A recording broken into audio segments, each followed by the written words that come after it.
अच्छे लोगों की मृत्यु जल्दी क्यों हो जाती है? मित्रों, यह एक सवाल है कि अच्छे लोगों की मृत्यु जल्दी क्यों हो जाती है। अक्सर यह देखा जाता है कि अच्छे से और धर्म से चलने वाले लोगों की मृत्यु अक्सर जल्दी ही हो जाती है। शास्त्रों में तो बताया गया है कि कलयुग में लोगों की उम्र 30 साल ही रह जाएगी और कलयुग का अंत होते होते इंसान की औसतन उम्र 20 साल ही रह जाएगी। आपने यह भी सुना होगा कि भगवान अच्छे लोगों को जल्दी बुला लेते हैं। मित्रों, धर्म कोई सा भी क्यों ना हो, हर किसी में यही बताया गया है कि जिसने इस धरती पर जन्म लिया है उसकी मृत्यु निश्चित है। और अगर बात सनातन धर्म की करें तो इसकी एक मान्यता के अनुसार बच्चे के जन्म की छठी रात ही ब्रह्मा जी उसकी किस्मत लिख देते हैं, जिसमें उसके आने वाले कल जैसे विवाह, पढ़ाई, नौकरी, यहाँ तक कि मृत्यु की तारीख तक शामिल होती है। यह निर्णय तो भगवान ही करते हैं कि किसकी उम्र कितनी है। आपने यह कहावत भी जरूर सुनी होगी कि जितनी चाबी भरी राम ने उतना चले खिलौना। दोस्तों, इस कहावत में साफ है कि किसकी मृत्यु कब होनी है यह तो भगवान ही तय करते हैं। वैसे तो अच्छे लोगों की मृत्यु जल्दी हो जाने के पीछे कई कारण हैं, लेकिन पहला कारण समझने के लिए आपको यह जानना होगा कि हम जो कुछ भी इस जन्म में करते हैं उसका जवाब हमें ऊपर यमराज को देना होता है। अगर उसके पाप का पल्ला भारी होता है तो उसे नरक में यातनाएं काटनी पड़ती है, और अगर पुण्य का पल्ला भारी हो तो उसे स्वर्ग का सुख मिलता है।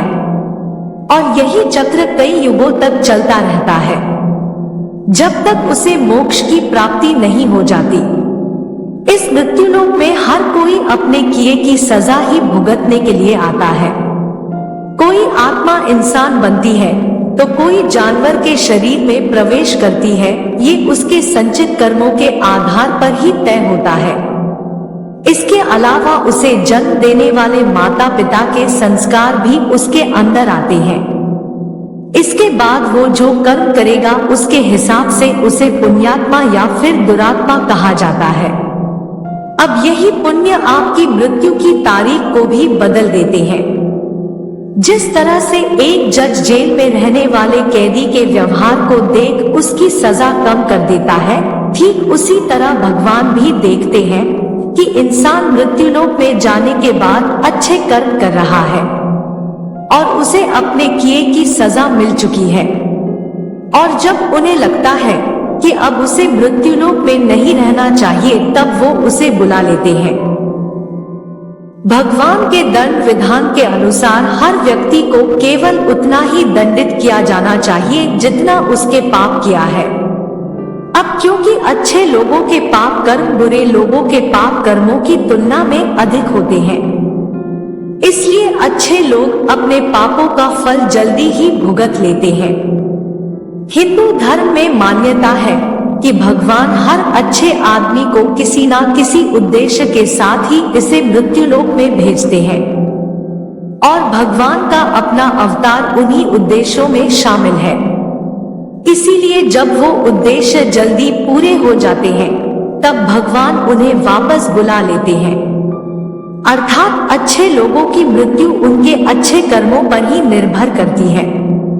इसके अलावा आपको ये भी बता दूं कि जो लोग ये कहते हैं कि मरने के बाद इंसान खाली हाथ जाता है, उन्हें यह जान लेना चाहिए कि 3 चीजें ऐसी हैं जो मरने के बाद भी उसके साथ जाती है। एक है संचित कर्म, दूसरा है स्मृति और तीसरी है जागृति। इसीलिए आप अब किसी से ये मत कहना कि आप खाली हाथ आए थे और खाली हाथ जाएंगे। क्या आपने कभी एकांत में यह सोचा है कि आपको यह मानव जीवन क्यों मिला है?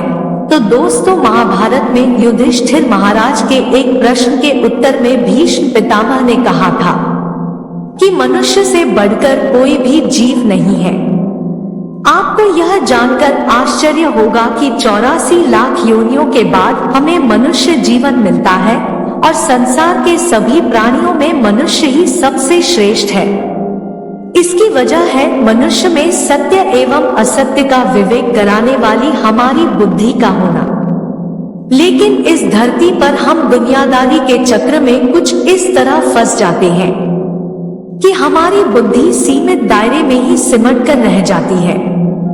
हम सांसारिक सुखों को ही सब कुछ मानकर उसमें लिप्त रहने में ही अपना सौभाग्य और अपने जीवन की सफलता समझते हैं। यही गलती हम कर जाते हैं, क्योंकि इसके बावजूद कोई भी व्यक्ति यह दावा नहीं करता कि वह पूरी तरह से सुखी है। सच्चाई यह है कि हमें सामान्य मानव जीवन के उद्देश्य की पूर्ति के लिए निरंतर प्रयास करते रहना चाहिए। यह सच है कि अपने और अपने परिवार का भरण पोषण की जिम्मेदारी हमारी है और हमें इसे हर हाल में निभाना चाहिए। लेकिन क्या आपको यह मालूम है कि आप कहां से आए हैं और आपको कितने दिनों तक या कितने सालों तक इस जगत में रहना है और आपकी मंजिल क्या है? तो इन प्रश्नों के उत्तर में ज्यादातर लोग यही कहते हैं कि पता नहीं, ऐसे लोग बड़े ही अजीब होते हैं।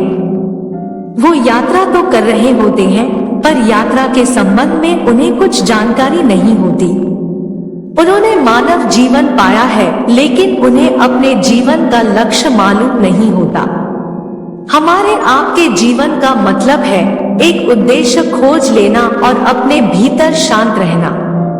कहा गया है कि मनुष्य आनंद लोक का वासी है और आनंद के परम धाम तक पहुंचना ही उसके जीवन का एकमात्र लक्ष्य भी है। इसलिए मनुष्य को इस संसार की मृग मरीचिका से निकलकर भव्य जीवन की प्राप्ति के लिए साधना के मार्ग को अपनाकर अपने गंतव्य को पहचानना चाहिए। इसी तरह दोस्तों, श्रीमद् भगवद गीता में भी भगवान श्री कृष्ण कहते हैं कि ये एक आध्यात्मिक और ईश्वरीय जीवन का पद है जिसे प्राप्त करके मनुष्य मोहित नहीं होता। अगर कोई जीवन के अंतिम समय में भी इस तरह की स्थिति में हो तो वह भगवत धाम में प्रवेश कर जाता है। मनुष्य कृष्ण भावनामृत या दिव्य जीवन को एक क्षण में तुरंत प्राप्त कर सकता है और हो सकता है कि उसे लाखों जन्मों के बाद भी यह प्राप्त न हो। दोस्तों, यह तो सत्य को समझने और स्वीकार करने की बात है। भगवत गीता कहती है कि वास्तविक जीवन का शुभारंभ इस बौद्धिक जीवन के पूरे होने पर होता है।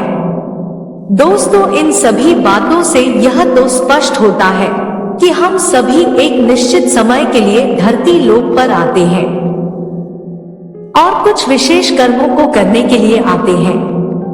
जब हमारे कर्म पूरे हो जाते हैं और इस जीवन के लक्ष्य प्राप्त हो जाते हैं तो प्रभु हमें परलोक में एक सहज जगह प्रदान करते हैं। भगवान कृष्ण और अन्य कहते हैं कि वास्तविक जीवन तब शुरू होता है जब यह भौतिक जीवन समाप्त हो जाता है।